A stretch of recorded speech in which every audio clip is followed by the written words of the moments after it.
بسم سلاسي بسم آب وولد ومنفس قدوس أهادو أملاك آمين.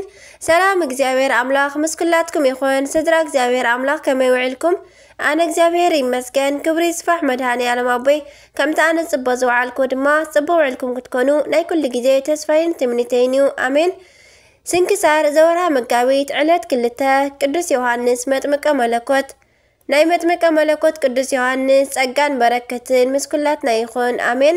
ስንክሳር ድሰምዕ ዘንብብ ፍቅሪ ጎይታ ኣብ ልቡ ይዕንብብ ሓለዋን ጸሎትን ናይ ቅዱሳን ደማ ይረክብ ذكر ጻድቅ ለዓለም ይሄሉ ዝኽሪ ናይ ጻድቅ ንዓለም ይዝነብር ካብ ኩሉ ክፉእ ዘበለ ክትድሕኑ ንቅዱሳን ተማሕፀኑ ኣሜን።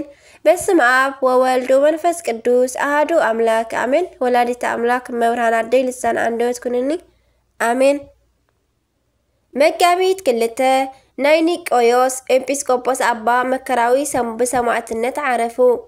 ካብ ሃገረ ሮሃ ዝተረኽበ ዝተሰወረ ኩሉ ዝርኢ ናይ ጻድቃን መሕደርን ናይ ሓጣን ኩነነን ብገሃድ ዝተመልከተ ቅዱስ ጎርጎርዮስ እውን ዕረፍት እዩ።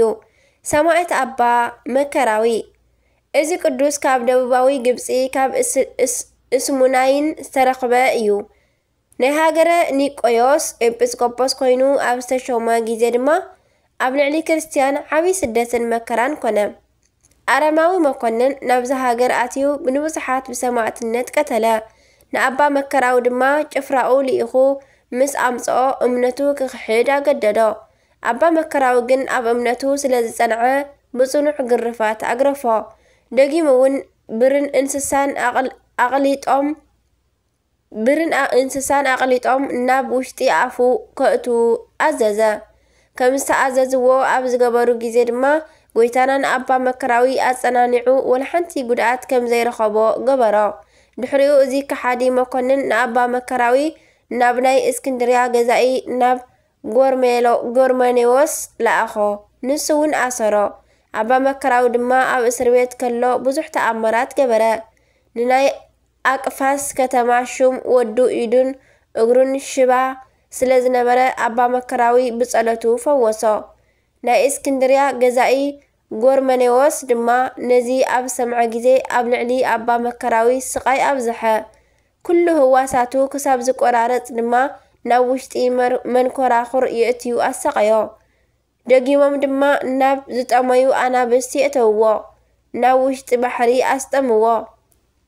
ናብ ውሽጢ እሳት ምድጃ እውን የእተውዎ እሞ ነገር ግን ኣብዚ ኩሉ መከራታት ጎይታና ፈጺሙ የድሕኖ ነበረ። ኣብ መጨረሽታ መኮንን ምስ ስቃይ ኣብ ዝሰልቸዎ ግዜ ድማ ክሳዱ ብሰይፊ ክቁረጽ ኣዘዘ። ኣባ መከራዊ ድማ በዛ ዕለት እዚኣ ክሳዶም ተሰይፎም ሰማዕትነቶም ብዓወት ፈጸሙ። ናይዞም ቅዱስ ስጋ ኣብ መርከብ ገይሮም ናብ ሃገሮም እንዳወሰድዎ ከለዉ እግዚአብሔር ኣብ ዝፈተዎ ቦታ ምስ በጽሐት እዛ መርከብ ምንቅስቃስ ኣበየት። ካብ ናይ ኣባ መከራዊ ስጋ ድማ ስጋይ ኣብ ውሽጡ ክነብር እግዚአብሔር ዝፈቐዶ ቦታ እዚ እዩ ዝብል ቃል ወፀ።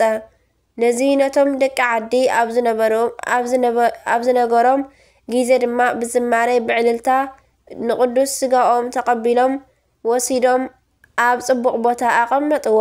ናይ ኣባ መከራዊ ምሉእ ዘመኖም 131 ዓመት እዩ። ረድኤት በረኸቶም ይሕደረና ብጸሎቶም እውን ይምሓረና ኣሜን። ከምኡውን ኣባ ጎርጎርዮስ ረኣይ ሕቡኣን እዚ ቅዱስ ብካልእ ስሙ ጎርጎርዮስ ዝሃገረ ሮሃ እንዳተባሃለ ይጽዋዕ። ረኣይ ሕቡኣን ማለት ምስጢራት ዝተመልከተ ማለት እዩ። እዚ ጻድቅን ሊቅን ኣብ ቅዳሴ ኣብ ሃይማኖት ኣበው ኣብ ስንክሳር ኣብ ገድለ ሰማዕታትን ገድለ ቅዱሳንን ስሙ ተደጋጋሚ ተጠቒሱ ኣሎ።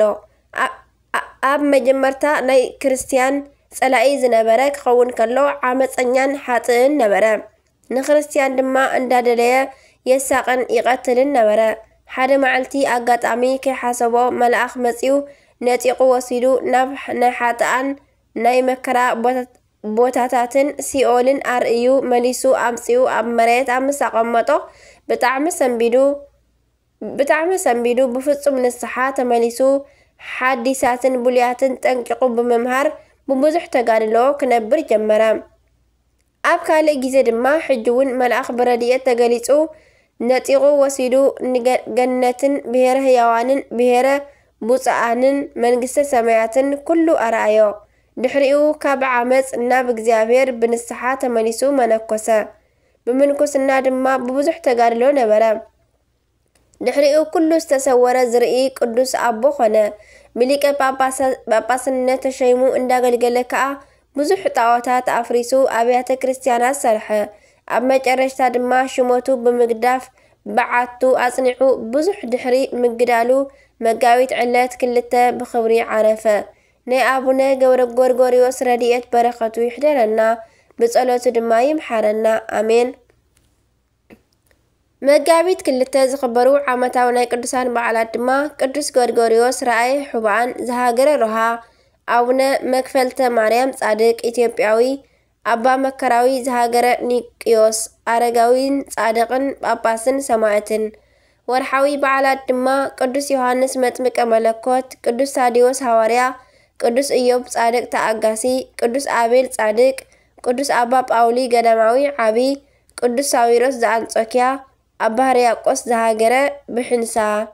አሜን። ጸሎቶም በረኸቶም ይሕደረና፣ ካብ ፍቕሪ ቅዱሳን ኣይፍልየና። ስንክሳር ድሰምዕ ዘንብብ ፍቕሪ ጎይታ ኣብ ልቡ ይዕንብብ። ሓለዋን ጸሎትን ተራዳእነትን ናይ ቅዱሳን ድማ ይረክብ።